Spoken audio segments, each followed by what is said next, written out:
Hello, my name is Martin Rowe, and I'm the Executive Director of the Culture and Animals Foundation. And this video serves as an introduction to those who wish to participate in the Black Veganism Oral History and Audio Documentary Project, a related project that is part of the work of the Culture and Animals Foundation.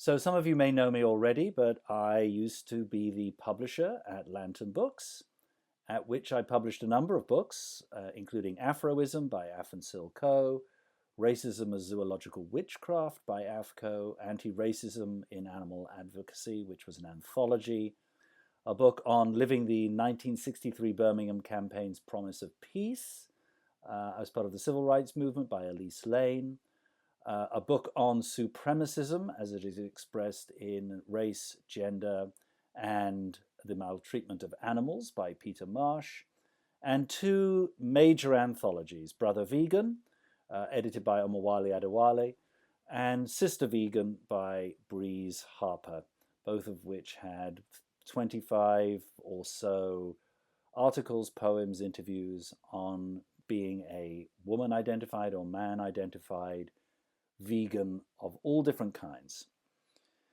In addition to that, I have been drawing on, in terms of my knowledge of Black veganism, the work of Claire Jean Kim, looking at intersections between race, food, and culture, The Spirit of Soul Food, Race, Faith, and Food Justice by Christopher Carter, also Race Matters, Animal Matters, and a documentary film called The Invisible Vegan by Jasmine Lever, which looks at Black vegans.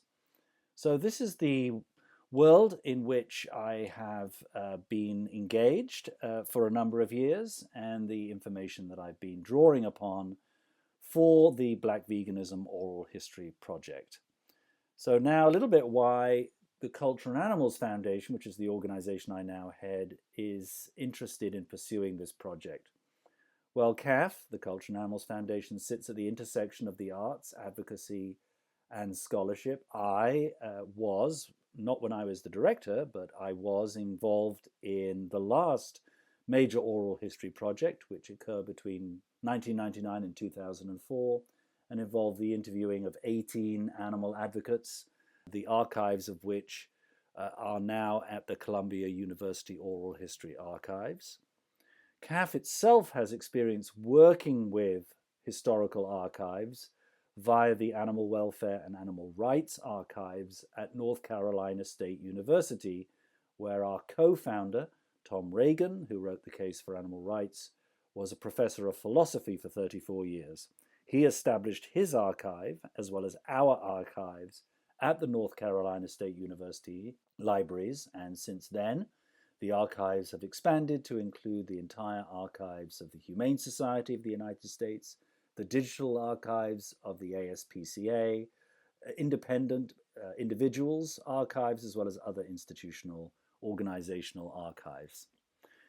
We're also, at the same time as we are going to be running the Black Veganism Oral History Project, doing a second oral history project from the one in 1999 to 2004, interviewing 30 leading figures in animal advocacy, both in terms of institutions and in the story of ideas, as well as activism over the last 60 years.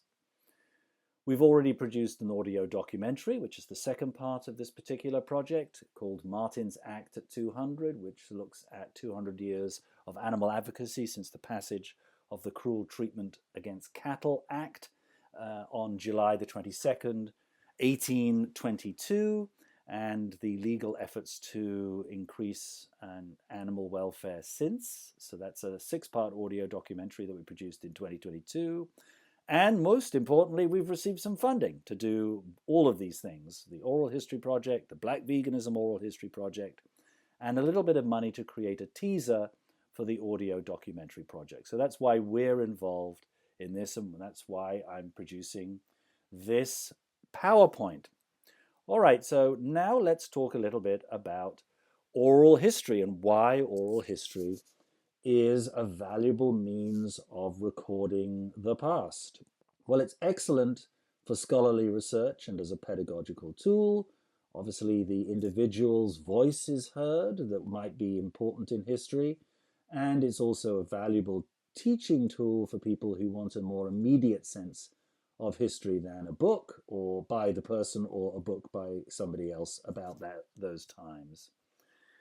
Oral history is very important as a means of preserving a movement's history, as well as providing understanding of a social movement and of social change. It's important to bear witness to success or failure in a movement and to encourage political or social change for the future. So oral history allows you to talk to an individual and an individual to talk about many decades that they may have been involved in a movement and what worked and what didn't and what they regret and what they don't, and also how they, as elders, would look forward to the future and suggest how they, the next generation, might instantiate the change that they either failed to achieve or to keep the change that they succeeded and not allow backsteps to take the change away. It allows people to see the intersections or the lack thereof with other social movements. This is particularly the case with animal advocacy and veganism, which arose during the period in the 1960s of great social ferment around other issues such as gay rights, civil rights, environmental rights, women's rights, labor rights, and other kinds of rights. And then illuminate the future landscape of a social movement, what might happen in the future. And that's also one part of what we're hoping to do, is really capture what the elders and others who've been involved for a long time think might happen in the future to their particular cause or interest that is within the very large ambit of veganism and animal advocacy. So let's talk a little bit now about what oral history is. So it's a professional approach to recording history based on individuals' experience and memory. It's personal, it's intimate, it's honest, it's raw, and it's not trying to be encompassing everything. It's not trying to become an overview of an entire movement, but really is about how that person moved through the times they lived in, what they were thinking, what they were trying to do, who they were doing it with, what was missing, what was not achieved, all of those kinds of things. The oral history both refers to the process by which you interview, the nature of the kinds of talking that you're doing, as well as the actual interview. It becomes oral history. It places people's experience within a larger social context. What we're really looking for in oral history is what it was like to be active during the times. What were the times like in terms of the possibilities there were at that time? Was opportunity very much forestalled by other social constraints, whether it's race or class or gender or area or whatever it might be? And finally, it's a dynamic, collaborative relationship between the interviewee, or as some people call them, the narrator, and the interviewer. So this isn't an interview for a newspaper. It's not a grilling. The idea is not to get them to give the right answer. It's much more open-ended, broad, and more intimate. So let's talk about why we need an audio documentary before we get into the bones of the oral history. It parallels a 2022 audio documentary called Martin's Act at 200. So CAF has already done an audio documentary. It offers a really popular and interesting way to discuss Black veganism other than the books that I've mentioned and The Invisible Vegan, the documentary. You can, of course, showcase the Oral History Project's interviews. This is the reason why we're doing the oral history first and then the audio documentary later. And it provides a popular and accessible audio experience that is both in-depth and serious and entertaining.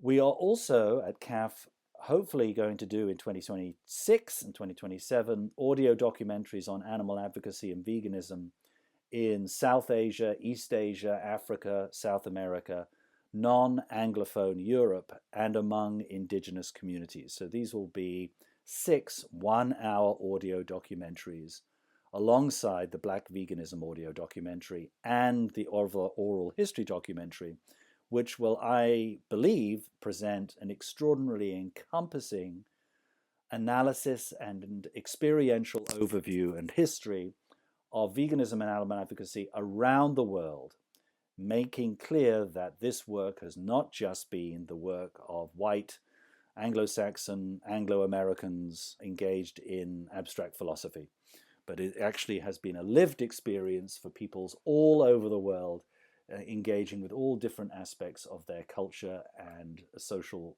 movements in general. So that is why we want to do an audio documentary. So now let's talk about the issues that we feel are going to be addressed through the Black Veganism Oral History and Audio Documentary Project. And many of these ideas come from the books Sister Vegan and Brother Vegan and other books associated with Lantern and that I talked about earlier. So you can see all of the different areas that can be discussed, showcasing the extraordinary diversity and range of approaches, ideas, spiritualities, identities, areas of engagement in society that this oral history and audio documentary can engage with. I've already drawn up a list of potential interviewees based on Brother Vegan and Sister Vegan, but this is up for discussion, up for reconsideration based on who we reach and what we learn as we go along. I should say that unlike a conventional oral history project in which you will be interviewing people who may be in their 70s, 80s, and 90s, this project will involve people of all ages. The idea being that in addition to their personal experience, they will be talking because of their expertise in order to provide material for the audio documentary project. In terms of potential interviewers, here are a bunch of folks who have either I've reached out to or who have expressed interest. This too will change as the project evolves, and of course everybody who is an interviewer is also an expert and will be interviewed.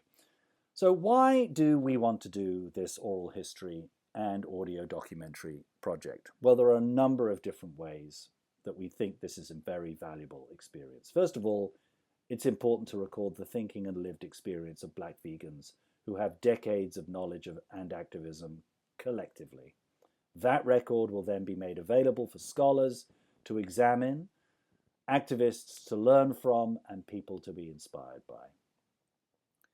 I have no doubt that that archive of thinking and lived experience of Black veganism, of Black vegans and Black veganism will inherently complicate, challenge, and illuminate notions of how and why the quote-unquote vegan movement and quote-unquote animal advocacy movement are seen by many as exclusive, white, and single issue. I think this project will add to and reframe source material at and scholarship stemming from the study of animal advocacy, the Black experience, veganism, and a range of other archives. At the moment, I would suggest that most archives overwhelmingly favor the work of Europeans, particularly Brits and Americans who are white and middle class and Victorian and mid-20th century. This will immediately, literally change the complexion and literally change the way that veganism and animal advocacy is seen within the larger social movements that are engaged at the same time as the animal advocacy and vegan movement.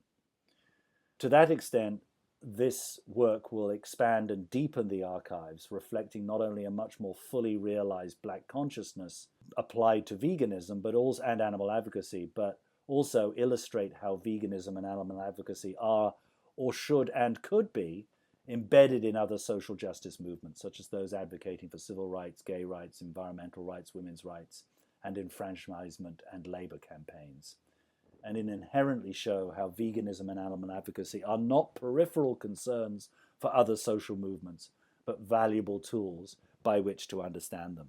Finally, these will, of course, form interviews for an audio documentary, and the documentary, the whole of which is not part of the current funding, would be a fully realized explication of Black veganism, made by a Black-focused and run production studio. The aim is to make it entertaining, pedagogically rich, and perhaps a stimulant to a subsequent Black veganism video or film documentary, which is also not part of the current funding. A further one that sort of updates and expands and perhaps deepens and goes further into the histories than The Invisible Vegan. So what am I imagining for the Black Veganism audio documentary? I'm imagining 6 one-hour episodes, each with a different narrator. The scripts for each episode would be developed from the oral history interviews, as well as pre-existing literature and the other audio video outlets. Right at the moment, the funding is taking us to a 10-minute teaser audio, which is produced for an audio production company and with an audio production company, which would encompass the ideas that have been expressed, as well as, of course, snippets from the oral history projects. The idea being that it would have a high production value with Foley effects and music that would then be distributed to, sold to, or more money raised alongside a mainstream distribution outlet so that it reaches as broad an audience as possible. I'm thinking of a highly produced, lots of music, lots of sound effects, sophisticated and very entertaining audio documentary. Here are the episodes that I am thinking for this audio documentary. Again, very speculative, can be shifted around, and of course it will be as we move through the oral history project. I do feel that these are the basic outlines, but who speaks in what and how that organizes itself, that will be all for later on once the 10-minute teaser has been sold as an idea and we have some extra funding from the production company to start to work on this. So finally, let me conclude with an overview of what this project is all about. It's to create an oral history archive of Black vegan advocates, to diversify current animal advocacy and vegan archives and scholarship, to complexify the history of animal advocacy and veganism, to complexify veganism and Black representation and illustrate its diversity, to veganize the history of Africans in the United States and elsewhere, and to show vegetarianism and animal rights intersections or not with other social justice movements, and then ultimately develop an audio documentary from the oral history interviews. The archives will be available online, as well as stored as transcripts, audio and video, at a library such as the North Carolina State University Libraries system. They would be freely available online. All you would have to do is sign in and get a username and password, but otherwise than that, there is no barrier to entry. Finally, let me talk about the timeline for this project. Basic ideas from January to March. We discuss interviewees, parameters, and the structure of interviews, and we contact the interviewees, arrange times for the interviews, and research the subjects that we are going to be discussing. Between April and July, we'll conduct the interviews. Between August and September, we'll edit and check and prepare the interviews for the archive. We will also, from October to December, prepare the text, script, and work with the audio production company for the 10-minute teaser. It's my estimation that each interview will be about 20 hours worth of work. Thank you very much.